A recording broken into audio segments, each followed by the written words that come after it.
Welcome to our YouTube channel, Engineer's Choice Tutor. So friends, today we are going to start radar cross section. हम आज पढ़ने वाले हैं radar cross section. Actually friend ये एक area होता है जहां से हमारा ट्रांसमिशन सिग्नल जो है रीट्रांसमिट होता है, री रेडिएट होता है.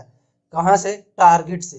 टारगेट पे जो हमारा ट्रांसमिटेड सिग्नल जाकर टकराता है तो वहां से हमारा जो टारगेट है वो कुछ सिग्नल को वो क्या करता है, एब्जॉर्ब करता है, और बाकी जो सिग्नल्स हैं उनको रेडिएट करता है. वो उसको मतलब डायरेक्टली रेडिएट ना बोलकर री रेडिएट बोलते हैं, क्योंकि एक बार पहले ही हमारा सिग्नल जो है ट्रांसमिट हो चुका है, तो वो जो टारगेट है वो री ट्रांसमिट करने का ट्राई करता है. तो उसमें फ्रेंड्स बहुत सारे फैक्टर आते हैं. एरिया का क्या रोल है, ये सारा चीज हम लोग आज इस लेक्चर में देखेंगे. तो चलिए शुरू करते हैं. A radar detects or track a target and sometimes can identify it. एक रडार जो है वो डिटेक्ट या फिर ट्रैक करता है टारगेट को, और कभी कभी तो वो पूर्ण रूप से आइडेंटिफाई भी कर लेता है. Only because there is an echo signal. और ये सब डिटेक्ट जो करता है किसके वजह से? एक इको सिग्नल के वजह से. टू एबल टू क्वांटिफाई, देखिए friend, to able to detect और क्वांटिफाई और otherwise describe the echo specially in terms of such target. ये जो है ये तभी डिटेक्ट कर सकता है, या फिर उसको मतलब फ्रेंड देखिए, अगर हम लोगों को टारगेट को डिटेक्ट करना है, इसका मतलब क्या? इको सिग्नल का सारे कैरेक्टरिस्टिक्स को हम लोगों को अच्छे से जानना होगा और उसकी बिहेवियर कैरेक्टरिस्टिक को अच्छे से समझना होगा. Target characteristics such as size, shape and orientation. तो उसका हम क्या, टारगेट का क्या क्या क्या चीज को मतलब हम लोगों को जानना पड़ेगा? Size, shape and orientation. For that purpose the target is ascribed an effective area called radar cross section. Friends, तो इसी के लिए, इस पर्पस के लिए हम लोगों ने एक अफेक्टिव एरिया को कंसीडर किया है, जिसको कि रडार क्रॉस सेक्शन कहते हैं. ये देखिए रडार क्रॉस सेक्शन कहते हैं. अब बेसिकली ये होता क्या है, अभी तो ये हम लोगों ने एक पैराग्राफ पढ़ लिया, फिर भी हमारे को उतने डिटेल्ड इंफॉर्मेशन हमें रडार क्रॉस सेक्शन के बारे में नहीं मिला. तो चलिए आगे और देखते हैं. It is the projected area. ये क्या है? एक प्रोजेक्टेड एरिया है ऑफ ए मेटल सरफेस.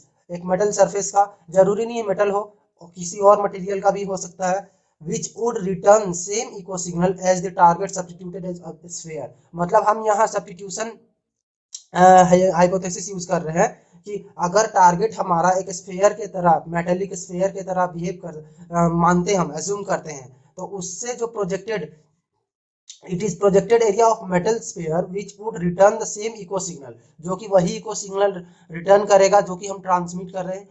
जैसे इधर से हम लोग ट्रांसमीटर से ट्रांसमिट किए सिग्नल, अब हम जो अपना टारगेट है उसको एक स्फेरिकल, मेटल स्फेरिकल सरफेस मान रहे हैं, तो उससे जो सिग्नल वापस आएगा, वही सिग्नल जितने एरिया से वापस आएगा उसको हम लोग, उस एरिया को क्या बोलते हैं? Radar cross section. इसको फ्रेंड डिनोट करते हैं सिग्मा से, और इसके जो यूनिट होती है वो है metre square.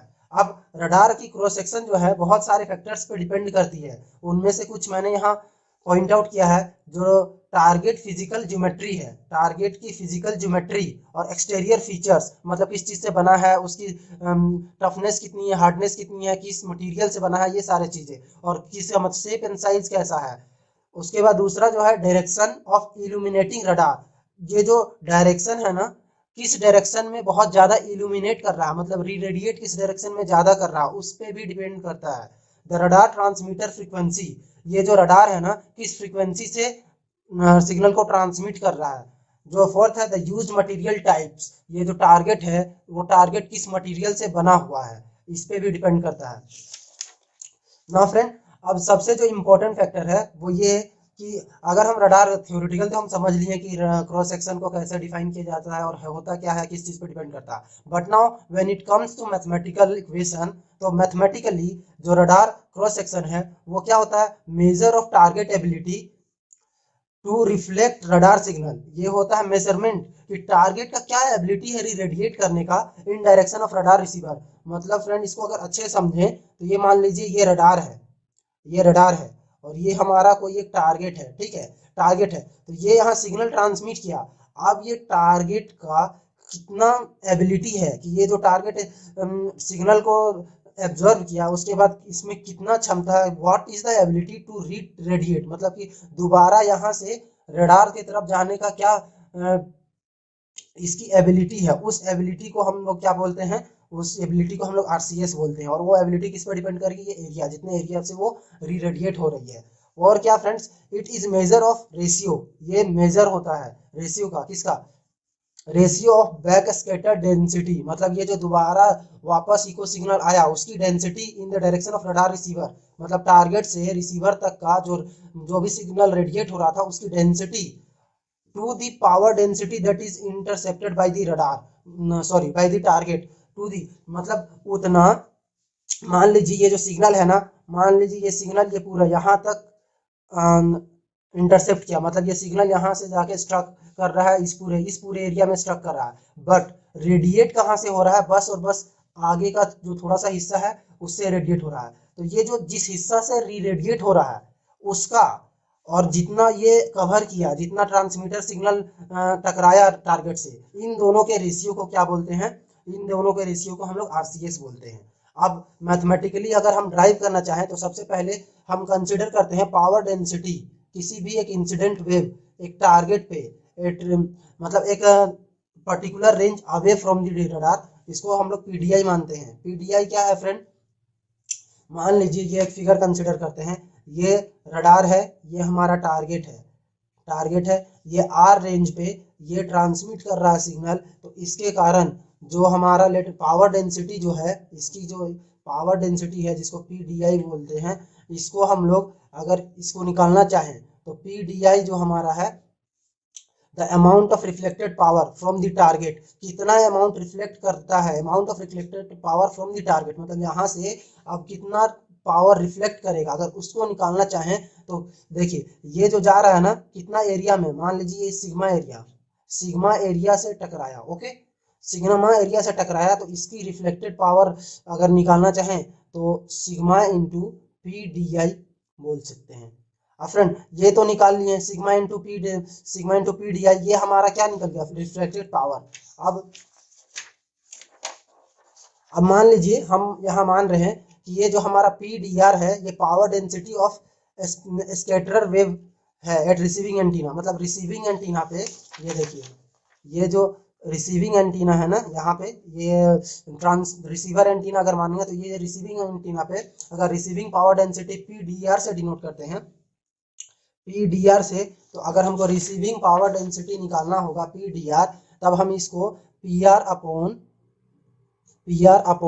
4 pi R square निकाल सकते हैं, क्योंकि हम जो टारगेट है उसको क्या माने हैं, स्फेरिकल माने हैं, इसी के लिए 4 पाई आर स्क्वायर से इसको डिवाइड करेंगे। अब देखिए फ्रेंड, इक्वेशन 1 और इक्वेशन 2, इन दोनों को अगर हम देखें, यहाँ देखिए ये इक्वेशन 1 है और ये इक्वेशन 2 है, अगर इन दोनों में अगर हम सिग्मा को की वैल्यू इन दोनों को इक्वेट करके सिग्मा की वैल्यू अगर निकालें, पुटिंग द वैल्यू ऑफ, मान लीजिए अगर यहाँ से, यहाँ देखिए पी डी आई है, यहाँ पी आर है, putting the value of P R, ये देखिए पी आर का जो वैल्यू है, अगर इसको इक्वेशन 1 में putting the value in equation